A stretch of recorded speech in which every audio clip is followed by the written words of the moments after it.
अस्सलाम वालेकुम। तो कैसे हैं आप लोग? उम्मीद है कि सब लोग ठीक होंगे।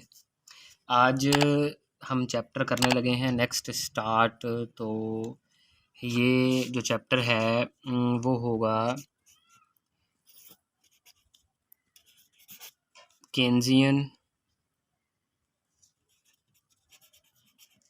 इकोनॉमिक्स। यानी कि हम इसमें केन्स के जो मौशियात में जितने टॉपिक होंगे ना उसको हम डिस्कस करेंगे। तो हमने इसमें डिस्कस कौन कौन सी चीज़ें करनी है तो ये मैं पहले बता देता हूँ। ये जो केन्स हमने इसमें पढ़ना है, केन्स प्रोपेंसिटी टू कंज्यूम और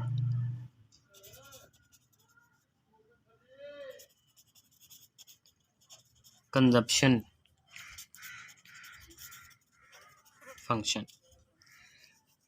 यानी कि हमने जो सर्फ होता है सर्फ उसको हमने डिटेल के साथ पढ़ना है। तो प्रोफेसर J.M. केन्स के नज़दीक एक फ़र्द हो या पूरी मईशत के अफराद हों, उन तमाम के सर्फी अखराजात का इन्हसार उनकी इनकम पर होता है। तो यह याद रख लें कि C is equal to function होता है Y का।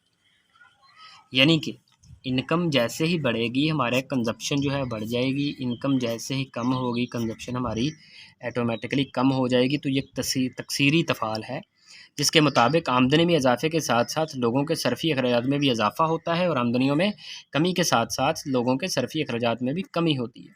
तो अब जो ये जो सर्फ है, क्योंकि हम पढ़े ही सर्फ रहे हैं, कंजप्शन हमने पढ़ना है इसमें, तो ये कितनी किस्म की होती है ये आप देख लें। तो कंजप्शन के दो अज्जा होते हैं, यानी सर्फ के दो अज्जा हैं। एक सबसे पहले कौन सा है? खुद इख्तियार सर्फी खर्च, जिसको हम क्या कहते हैं? CO भी कह लेते। दूसरे नंबर पर कौन सा होता है? तरगीब याफ्ता सर्फी खर्च, इसको हम क्या कहेंगे? CY। अब इन दोनों में फ़र्क क्या है? जो खुद इख्तियार सर्फी खर्च है इसका ताल्लुक़ होता है, किसी के साथ भी नहीं ताल्लुक़ होता इसका। ठीक हो गया। यानी कि ये वो अखराजात होते हैं जो हम हर हाल में जो हमने करने होते हैं किसी भी एक महीने में या जितनी भी देर कह लें आके, जो वो अखराजात जो हम हर हाल में करते हैं इसको हम डिनोट करेंगे CO से। ठीक हो गया। फिर दूसरे नंबर पर जो अखराजात हैं ये तरगीब याफ्ता अखराजात होते हैं। तो तरगीब याफ्ता अखराजात का मतलब क्या होता है? ऐसे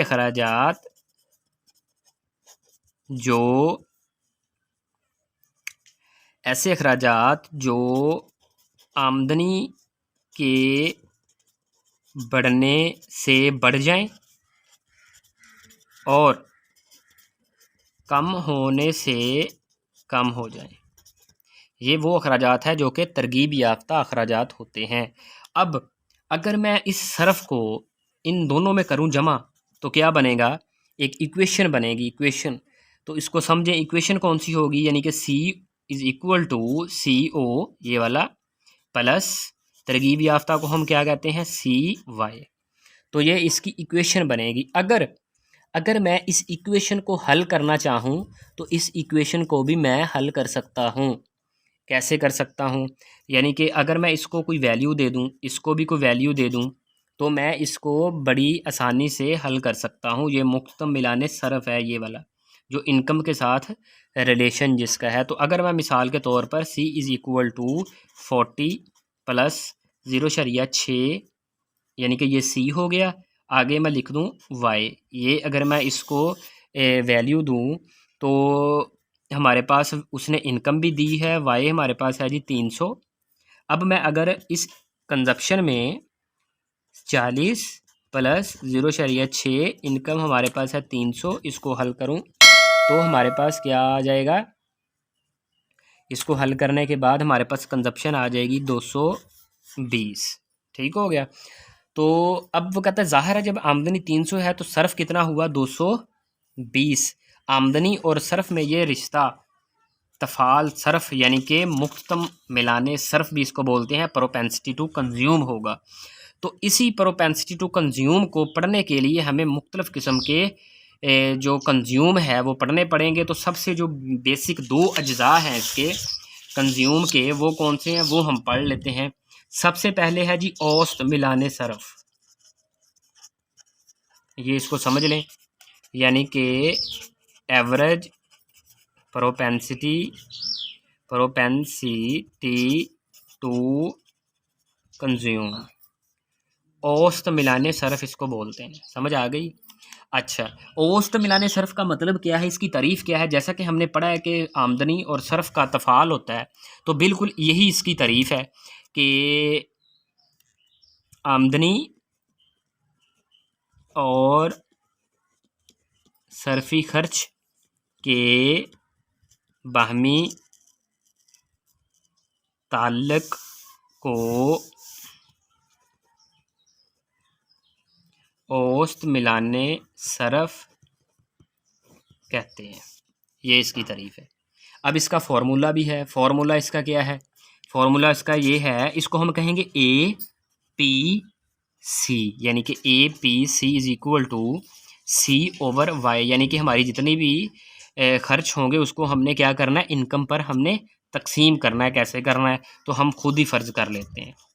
फ़र्ज़ करते हैं एक सारफ की आमदनी होगी जी हमारे पास 1000 रुपये और सरफी खर्च उसके पास हो गया जी 800 रुपये। तो ये अभी हमने लिखा है क्या, सी कितना हो गया 800 रुपये खर्च, और इनकम कितनी होगी जी 1000 रुपये। इसको हल किया 0.8 आ गया। तो ये हमारे पास क्या है, औसत मिलाने सरफ है। ठीक हो गया, यहाँ तक पता चल गया। यानी कि हम अपनी आमदनी में से एवरेज इतना खर्च कर रहे हैं।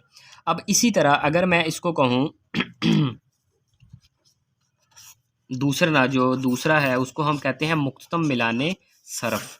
मुख्ततम का मतलब क्या होता है, मार्जिनल। आगे वही है प्रोपेंसिटी टू कंज्यूम, बस मार्जिनल का लफ्ज़ चेंज है। मार्जिनल का लफ्ज़ इस वजह से चेंज है क्योंकि इसका मतलब होता है तब्दीली। ठीक हो गया, यानी कि चेंज। तो तारीफ़ इसकी सुन ले, बिल्कुल सेम तारीफ़ है, सिर्फ चेंज क्या करना है, चेंज ही तो करना है हमने। यानी कि आमदनी में तब्दीली और सरफी खर्च में तब्दीली के बाहमी ताल्लुक को MPC कहते हैं। MPC का फार्मूला C ओवर Y लिख लेना है आपने। चूँकि इसके साथ अब तब्दीली है तो आपने लिखना है डेल्टा डेल्टा डेल्टा। यहाँ पर क्या है, चेंज है। अब इसकी जो हमने मिसाल लेनी है इसी से लेनी है आगे। पहले हमारे पास इनकम कितनी थी 1000, अब इनकम कितनी होगी जी 1500। पहले सरफी खर्च कितना था 800, अब हमारा सरफी खर्च कितना हो गया जी 1200। अब इसको समझें, यहाँ से गौर से समझने वाला है। हमारी पहले इनकम थी 1000 और अब इनकम हुई 500। तो इसका मतलब है कि इनकम में तब्दीली कितनी आई 500 की, यानी कि ये मैं इधर लिख दिया 500। इधर हमारे पास सरफी खर्च कितना था 800 और इधर कितना हुआ 1200। तो इसका मतलब है कि 400 की तब्दीली आई, तो ये आ गया 400 तकसीम 500। जवाब हमारा फिर 0.8 ही आ गया। तो इसको देख लें मज़ीद, इसमें अगर कोई कन्फ्यूजन है तो आप मुझसे पूछ सकते हैं, वो मैं आपको नीचे बता दूंगा। इसका हमने डायग्राम करना है और इसका गोशवारा करना है। बहुत ही इम्पोर्टेंट टॉपिक है, बड़ा है, और पेपर पॉइंट ऑफ व्यू के हवाले से बहुत ही ज़्यादा इम्पोर्टेंट है और आता भी है। ठीक है, तो अपना ख्याल रखिएगा, लाइक कर दीजिएगा, शेयर भी कर दीजिएगा और बेल आइकन लाजमी दबा दिया करें क्योंकि आने वाली वीडियो आपको बर वक्त पहुँचती रहे। खुदा हाफिज़।